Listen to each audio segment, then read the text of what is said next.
Hi everyone, मैं हूं शेख ज़बी। मेरे इस चैनल में आप सभी का स्वागत करता हूं। इस वीडियो में हम लोग बात करने वाले हैं सिंघम अगेन। सिंघम अगेन जो भूल भुलैया के साथ क्लैश होने वाली है इस महीने की, मतलब अगले महीने की नवंबर 1 तारीख को रिलीज़ होने वाली है इस फ्राइडे। तो इसकी पहली बॉक्स ऑफिस रिपोर्ट मैं आपके लिए लेके आया हूँ। कल रात तक अगर मैं बोलूँ तो एक हिसाब से ना के बराबर ही शो थे। इसको ना के बराबर मतलब 1000 शोज़ भी नहीं थे क्योंकि बहुत प्रॉब्लम चल रही थी दोनों मूवीज़ के मेकर के।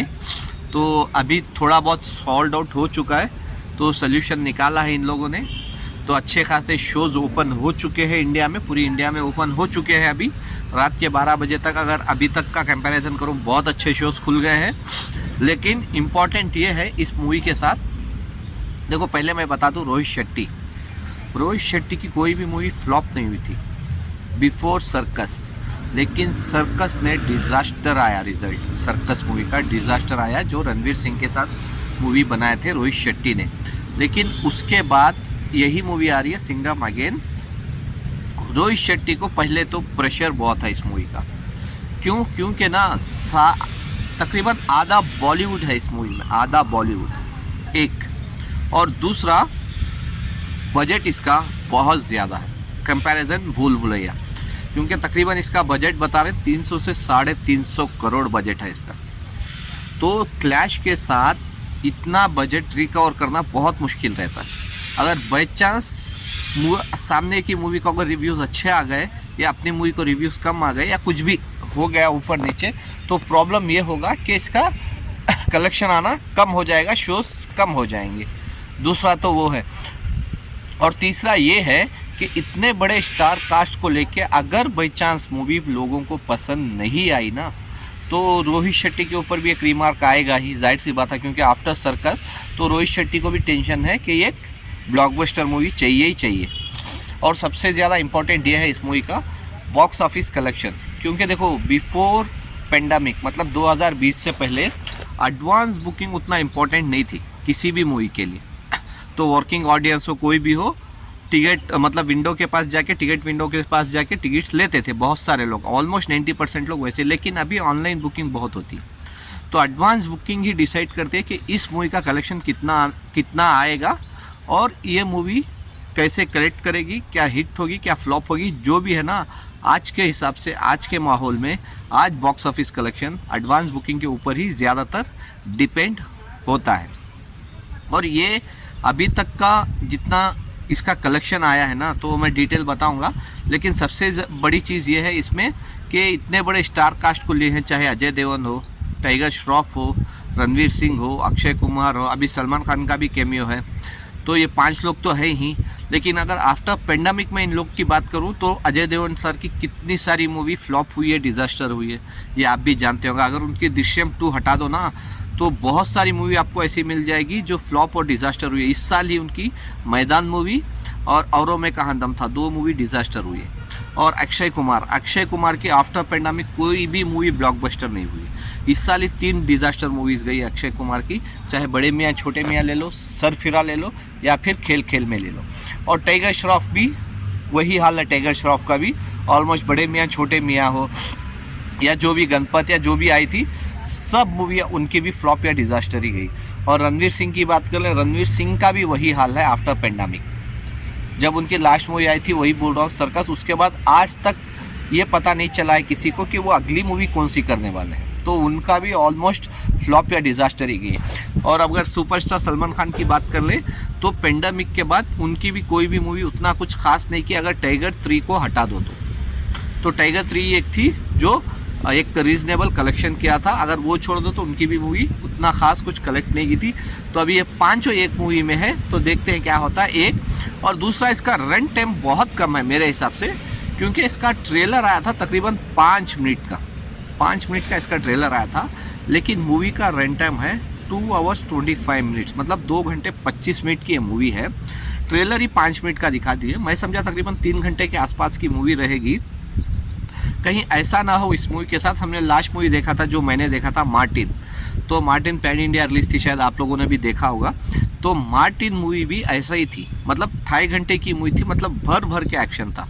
मतलब बैक टू बैक एक्शन, तो लोगों को उतना कुछ पसंद नहीं है। मतलब 100 सब एक्शन रहा ना तो वो एक ओवरफ्लो हो जाता है, तो वही ना हो जाए इस मूवी के साथ, सिर्फ बैक टू बैक एक्शन ना दे दे, क्योंकि 5 लोग हैं तो पांचों को एक्शन सीन्स तो देंगे ही देंगे डेफिनेटली, लेकिन कहीं ऐसा ना हो उसमें स्टोरी छप जाए और सिर्फ एक्शन रह जाए।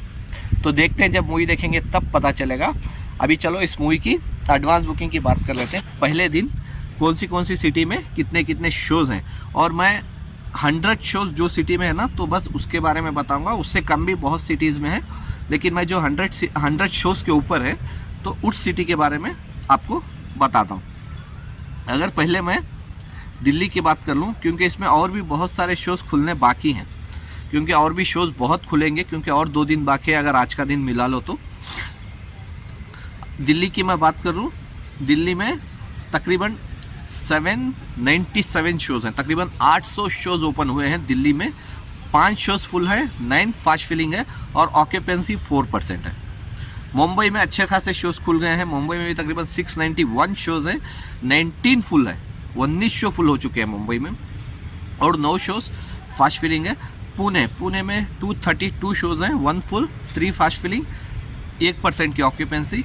बैंगलोर, जैसे मैंने बोला, बैंगलोर में बहुत शोज़ कम मिलने वाले हैं, चाहे सिंघम को ले लो या फिर भूल भुलैया 3 को ले लो, क्योंकि साउथ में बहुत 3-4 मूवीज़ आने वाली है तो उसको भी शोज़ चाहिए, तो इस मूवी को शोज़ बहुत कम मिलेंगे। सिर्फ 7 ही शो मिले हैं अभी तक बैंगलोर में, 7 शो ही मिले हैं अभी तक।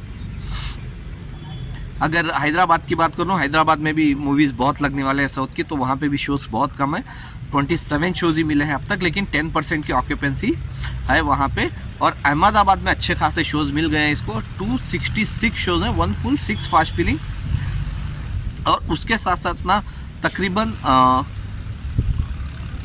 इसमें अमृतसर पे तकरीबन 47 शोज़ हैं, जो अच्छा है इसको, क्योंकि वहाँ पे बहुत चाहिए था। भुवनेश्वर में मैं बहुत उम्मीद रखा हूँ कि वहाँ पे तकरीबन 150 से 200 शोज़ मिलेंगे, लेकिन अभी तक 36 शोज़ ही वहाँ पे मिले हैं। तो देखते हैं आगे और कितने शोज़ वहाँ पे मिलते हैं उस मूवी को। लेकिन अगर मैं टोटल की बात कर लूँ ना तो बहुत सारे शोज़ खुल चुके हैं। लखनऊ में तकरीबन 158 शोज़ हैं, सिर्फ 2% की ऑक्यूपेंसी है।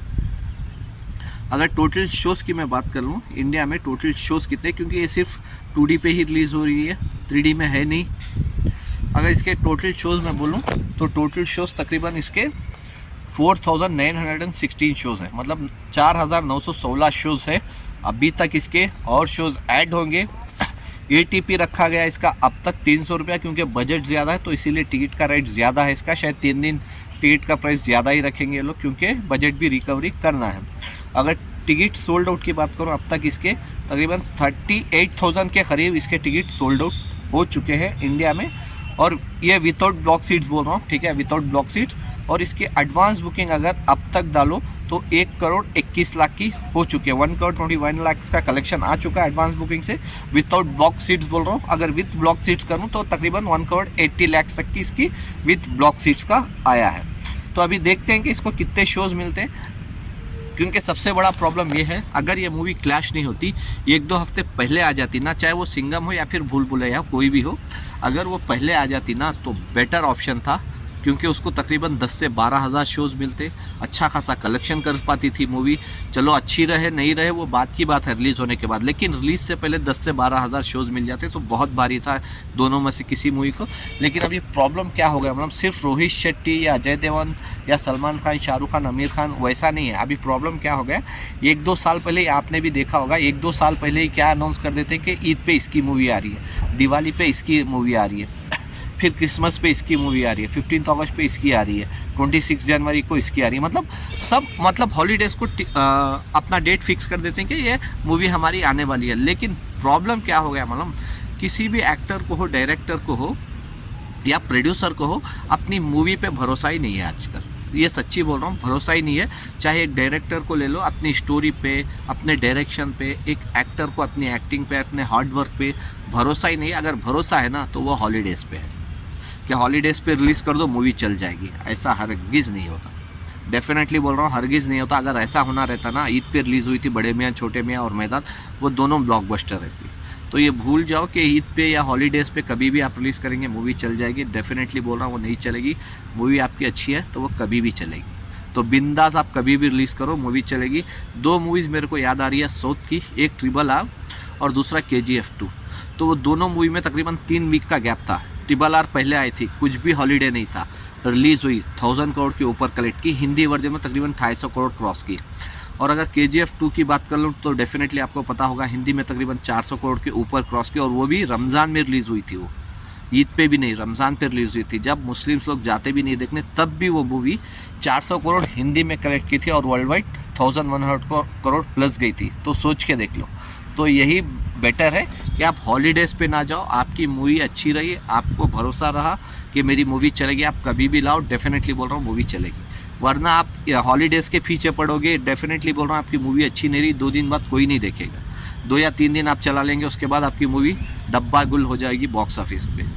तो आपके हिसाब से क्या लगता है, क्या हॉलीडेज़ पे रिलीज़ करना क्लैश करके वो अच्छा है, या फिर सोलो रिलीज़ कर ले, अच्छी मूवी बनाए और ब्लॉकबस्टर दे के जाए? तो आपके हिसाब से क्या लगता है, आप मेरे को कमेंट्स करके बता सकते हैं। Bye, take care.